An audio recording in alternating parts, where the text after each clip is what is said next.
Oke, selamat pagi saudara-saudara sekalian. Terima kasih atas kesempatan yang diberikan kepada kami. Sebelumnya perkenalkan, kami mahasiswa dari Poltekkes Kemenkes Kupang jurusan Keperawatan. Hari ini saya dan teman saya akan melakukan penyuluhan di tempat ini mengenai penyakit DBD, dan yang akan menyampaikan materi adalah teman saya Sofi dari Nasaluk. Dan waktu yang diperlukan untuk kami menyampaikan materi ini adalah kurang lebih 10-15 menit. Dan jika Bapak Ibu ada pertanyaan, bisa bertanya setelah teman saya menyampaikan materi di akhir nanti ya. Ya, ini ada brosur untuk Bapak Ibu sekalian baca sambil teman saya menyampaikan materi ya. Oke, baik, kalau begitu kita mulai. Waktu dan kesempatan selanjutnya saya berikan kepada teman saya untuk menyampaikan materi. Baik, selamat pagi saudara-saudara semua. Terima kasih atas waktu dan kesempatan yang diberikan untuk saya. Perkenalkan, nama saya Sofi dari Nasaluk.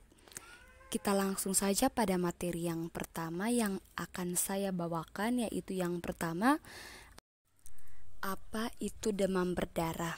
Demam berdarah adalah penyakit yang disebabkan oleh virus dengue melalui gigitan nyamuk Aedes aegypti. Berdasarkan data Kementerian Kesehatan, hingga tanggal 14 Juni 2021, total kasus DBD di Indonesia mencapai 16.320 kasus. Kasus demam berdarah di Nusa Tenggara Timur bertambah 33 orang sejak tanggal 1 sampai tanggal 5 Februari 2021. Tambahan kasus baru itu menambah 236 kasus pada Januari 2021 menjadi 269 orang. Yang berikut apa tanda dan gejala demam berdarah.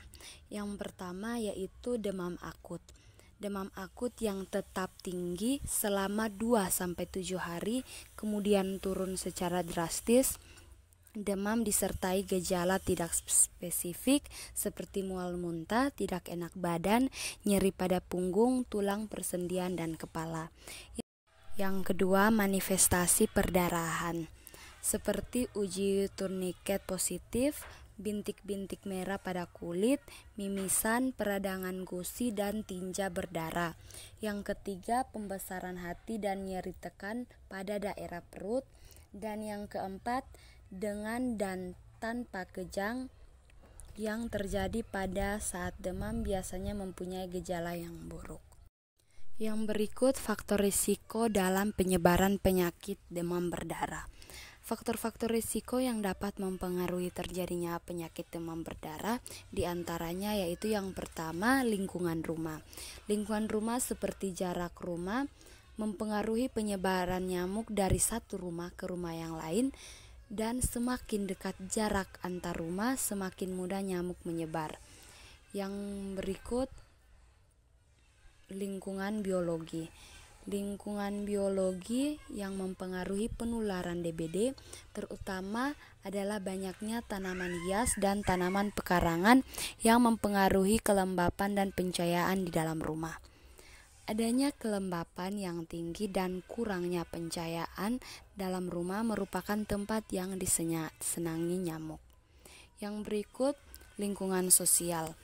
Adapun kebiasaan masyarakat yang merugikan kesehatan dan kurang memperhatikan kebersihan lingkungan, seperti kebiasaan menggantungkan baju, kebiasaan tidur dengan tidak menggunakan kelambu, kebiasaan tidak membersihkan tempat penampungan air, kebiasaan tidak membersihkan halaman rumah, dan kebiasaan ini akan menjadi lebih buruk di mana masyarakat sulit mendapatkan air bersih sehingga mereka cenderung untuk menyimpan air dalam tandon bak air karena tempat penampungan tersebut sering tidak dicuci dan tidak dibersihkan secara rutin. Pada airnya menjadi potensi sebagai tempat perindupan nyamuk Aedes aegypti.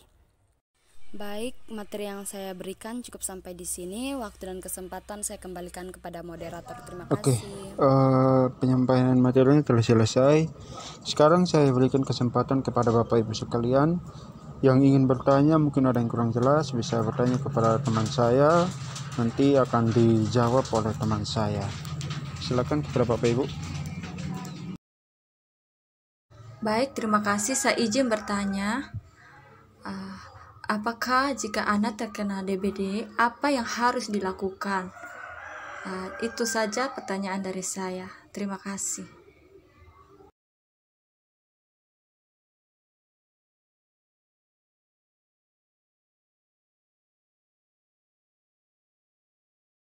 Baik, pertanyaan saya, apa yang kita lakukan untuk mencegah DBD?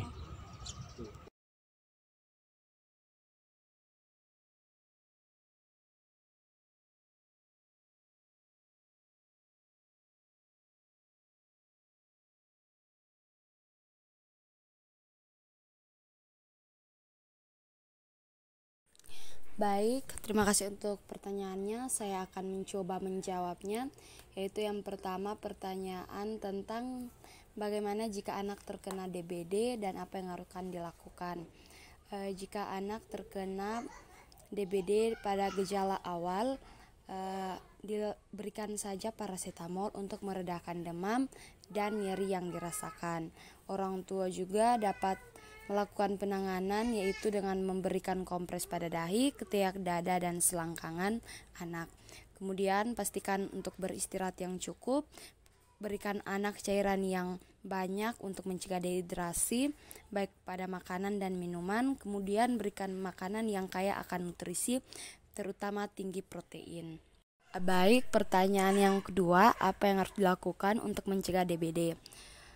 Jika di lingkungan rumah terdapat banyak kasus DBD, dilakukan saja 3M, yaitu dengan cara menguras bak mandi, menutup genangan air, dan mengubur sampah, makan makanan yang sehat, serta memakai lotion anti nyamuk.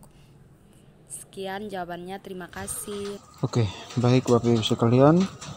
Semua pertanyaan telah dijawab tadi oleh teman saya. Saya harap semuanya sudah memahami dan mengerti. Dan sesi penyuluhan kita sudah selesai. Terima kasih banyak atas waktu dan kesediaan Bapak Ibu semua untuk mengikuti penyuluhan ini ya. Saya harap bisa memahami semua materi yang diberikan tadi dengan baik ya.